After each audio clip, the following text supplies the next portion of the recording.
Като говоря за проекти, не мога да подмина и проектите в социалната сфера, а именно за достоен живот. Това е даване възможност за грижи и обгрижване на хора, които са в инвалидност и тежко социално положение. А проектът върви вече втора година и се надявам през следващата също да имаме така възможност да участваме, защото има още нуждаещи се хора, които трябва да бъдат включени в тези програми. Това е възможността. Имаме изработени много проекти, които тепърва ще бъдат внесени по различните програми, като приоритет са, както казах, за развитие на селските райони. Там ще кандидатстваме и с други населени места от нашата община.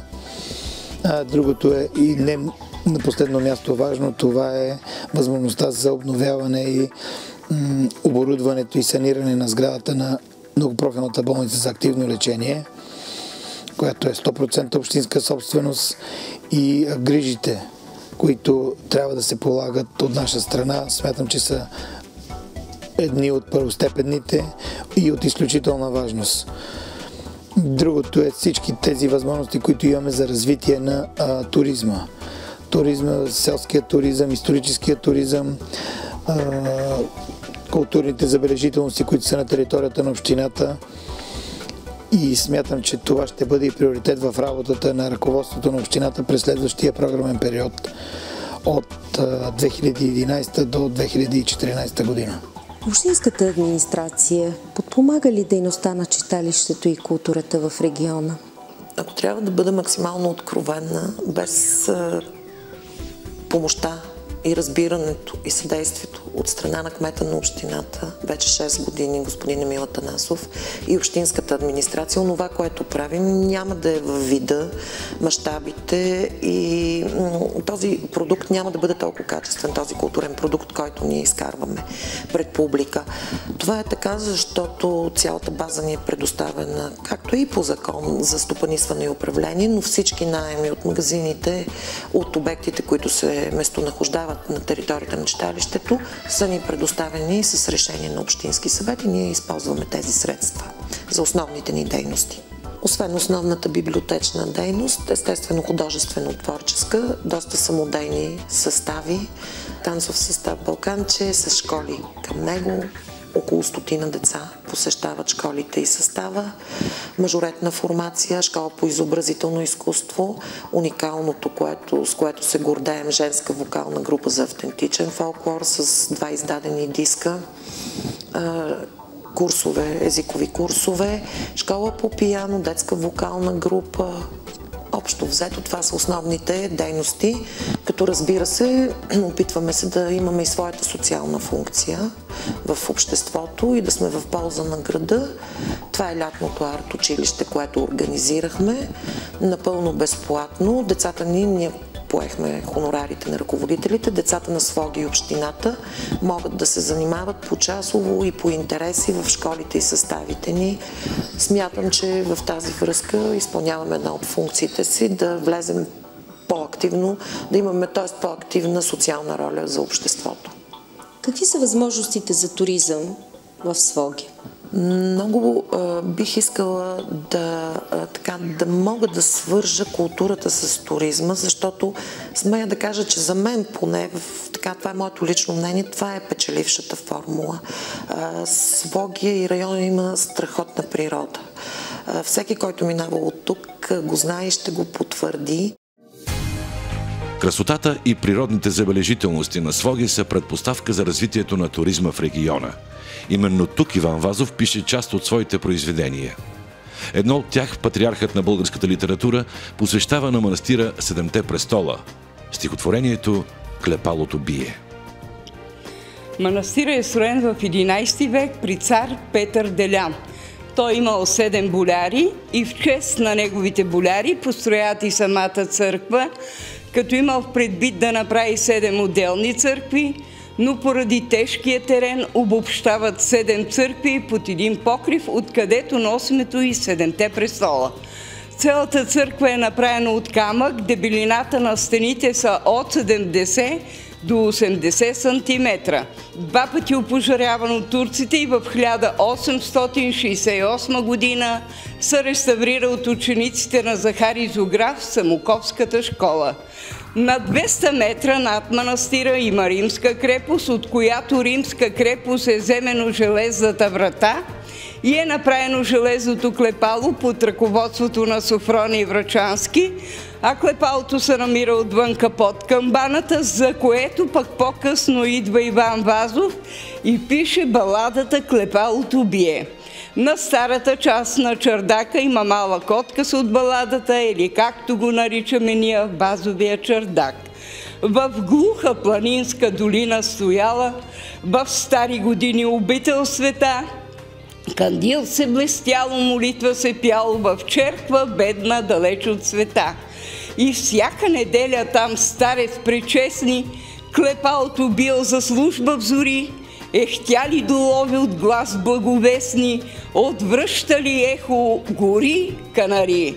Друг писател, който е творил тук, това е Змей Горянин, детски и църковен писател, той още приживе изважда от реката речен камък и написва над гробния си стих, като пожелал където и да умре, тук да го погребат, но за негово щастие той живее 3 години в манастира, гонен от властта, тук умира и гроба му в началото на двора с много уникален стих. Душата ми купне и за тишина, сърцето ми топти без пир за мир, зове ме горда стара планина и вгушения в нея манастир.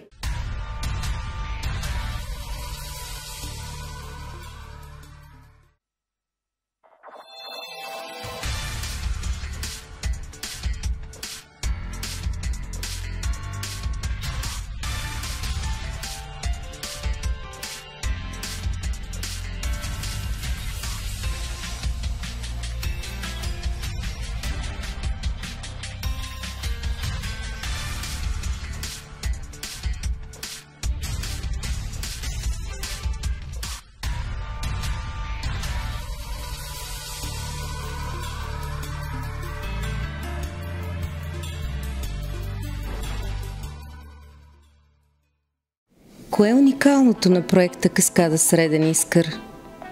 Проектът е уникален в много аспекти, като започнем от финансирането, което се прави на принципа на Project Financing с европейски банки и институции. Е уникален и от гледна точка на неговото развитие по територията, защото е публично-частно партньорство заедно с община Своге. Тоест, това е един пример за съвместимо развитие. Уникален от своята екологична гледна точка. Това са възобновяеми енергийни източници, но много особени русови централи, които по никакъв начин не вредят на околната среда, а напротив подобряват нейното качество. Какви са възможностите за община Своге от една такава инвестиция? Те възможностите произлизат още от самия термин съвместимо развитие. Преди много години развитите държави са разбрали, че само по местното развитие, създавайки благоденствие на територията, могат да гарантират и едно устойчиво развитие. Съвместимо с територията и устойчиво, за който извършва своите инвестиции. Възможностите са, че населението има нови работни места. Възможностите са, че общината получава бюджет и съответно може по-малко да зависи от националния бюджет. Възможностите са за развитието на високи технологии и за едно бъдеще по-високо финансово състояние на всички. Какво е успех? Имам самочувствието за добре свършена работа, но и предизвикателството и отговорността за несвършеното. Но човек е толкова голям, колкото са големи мечтите му, а моите мечти, както и вашите, те чертаят желанието да живеем по-добре, да се развиваме и съм сигурен, че бъдещето ще ни го гарантира, че утре ще се радваме на успехите на нашите деца, които ще останат тук и ще направят Своге още по-добро място за живеене. Значи за мен успех е да постигнеш това, което искаш. Аз съм постигнал да работя и да се трудя в тази сфера. За мен това е успех. За мен успех е може би това е една работа да ти носи удоволствие? Според мен успех е да се стигне до едно равновесие, в което това, което е твоята работа, това, което е твой личен живот, ти създават удоволствие. В дадения случай да върша тази работа ми създава удоволствие, ме задоволява и съответно мисля, че това е успеха, а не успеха да стигнеш до определени височини, да постигнеш определени обеми или да спечелиш определено количество пари. Мисля, че това са само съпътстващи неща, а успеха се състои в това да стигнеш едно твое си лично равновесие.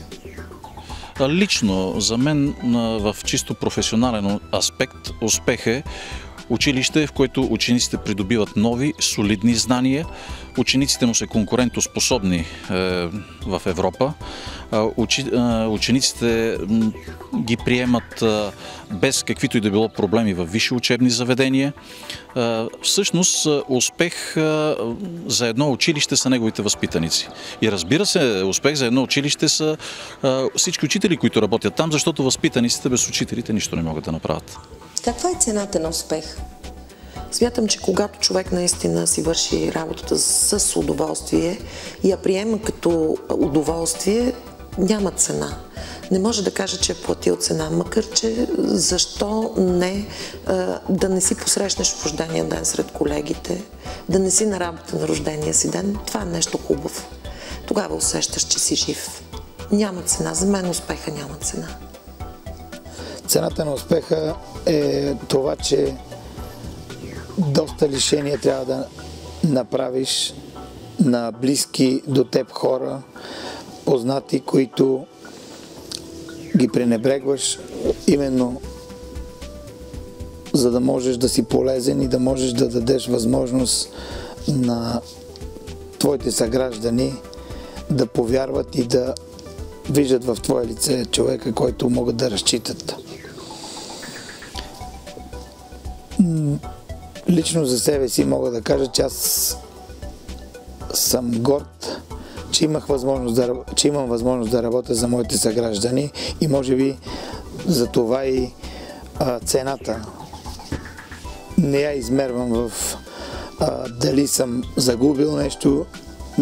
За мен е по-важно това какво съм дал и това, че те са доволни от това, което правя за тях. Изключително много труд. За мен това е цената на един човек, за да успее да се труди.